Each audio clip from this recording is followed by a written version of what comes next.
तर रविवार म्हटलं की सुट्टीचा दिवस, पण तरीसुद्धा आपल्याला कामं मात्र घरातली वाढीवच असतात, एक्स्ट्राचीच कामं असतात, पण तरीसुद्धा निवांत असतात. कसले दडपण किंवा घाई गडबड आपल्याला नसते आजच्या दिवशी. तर आज उशिरा उठणं झालं. तर आत्ता इथे माझं तयारी करून झालेली आहे, आंघोळ वगैरे आवरून झाल्यानंतर. आणि आज निवांत वेळ आहे मला देवपूजेला, कारण स्वयंपाकाची कसलीच घाई नाही आहे. आधी आणि त्याचे बाबा दोघंजण त्यांच्या मॅचेस असल्यामुळे तिकडे गेलेले आहेत.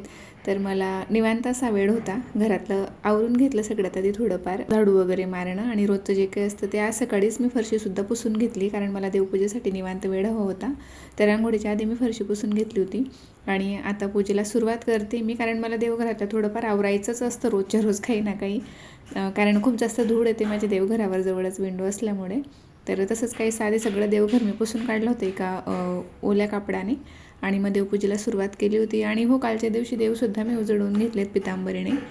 तर त्यांना त्यानंतर आंघोळ घालणं झालं नव्हतं. तर आज मला त्यांना अभिषेक करायचा होता, पण माझ्याने सगळं दूध तापवलं गेलं होतं. तर बघूया संध्याकाळी किंवा मग आता उद्या सोमवारी वगैरे करेल मी त्यांना अभिषेक, कारण पितांबरीने मला घासणं आवडत नाही, पण आता माझ्याकडे पर्याय नव्हता. मी नेहमी दही आणि जे काही उटणं असतं आपलं, तर ते मिक्स करून घासायची, आणि थोडीफार त्यात पितांबरी असायची. पण आता संपूर्ण पितांबरीनेच मी कालच्या दिवशी त्यांना उजळवून घेतलं, कारण खूप जास्त खराब झालेले, काळे पडलेले मला देव दिसत होते. तर छान आता देव चकाकून म्हणजे चकाकायला लागले आहेत.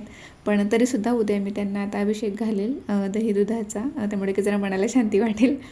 आणि छान अशी इथे आता माझी देवपूजा झालेली. आणि विशेष म्हणजे फुलंसुद्धा खूप छान होती आजच्या दिवशी. गुलाबाची फुलं खूप जास्त होती पूजेत, कारण संपायला आली होती फुलं, आणि मला नवीन आता स्टॉक त्यांचा आणायचा आहे, म्हणून आजच्या दिवशी जेवढी होती तेवढी सगळी मी वाहून घेतली.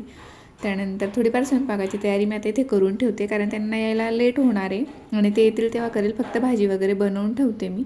आणि पनीर तसं घरात नाही आहे, पण त्यांच्याजवळ सांगितलं आहे मी, तोपर्यंत जो काही पालक पनीरची ग्रेव्ही असते तर ती मी बनवून ठेवते. कारण रविवार असला की आधीला काहीतरी स्पेशल असं हवंच असतं त्याच्या आवडीचं, खास करून. आणि त्याचं असं चाललं होतं की मिसळला जाऊया, पण त्याला सारखं बाहेरचंही चांगलं वाटत नाही. आणि रविवारी तर एवढी गर्दी असते, खूप जास्त गर्दी असते. आणि आधीला काय माहिती खूप जास्त आवडते मिसळ. तसं तर मी घरी बनवत असते बऱ्याचदा, पण त्याला काय माहिती पण बाहेरच जाऊन खायला आवडतं. आणि मला ना एक सांगायचं आहे, जसं तुम्ही माझ्या मिनी ब्लॉग किंवा शॉर्ट्स मी अपलोड करते तर खूप छान प्रतिसाद देतात, तर तसंच माझे लॉंग व्हिडिओ देखील बघा. तुम्हाला आवडले तर चॅनलला सबस्क्राईब करा, आणि हा व्हिडिओ आवडला असेल तर एक लाईक नक्की करा. आम्हाला तिघांना पालक पनीरसोबत चपात्यांपेक्षा भात जास्त आवडतो, आणि नाश्ताही छान झाला होता सकाळी, म्हणून मला फक्त आता इथे राईस लावायचं आहे. भेटूया लवकरच, बाय.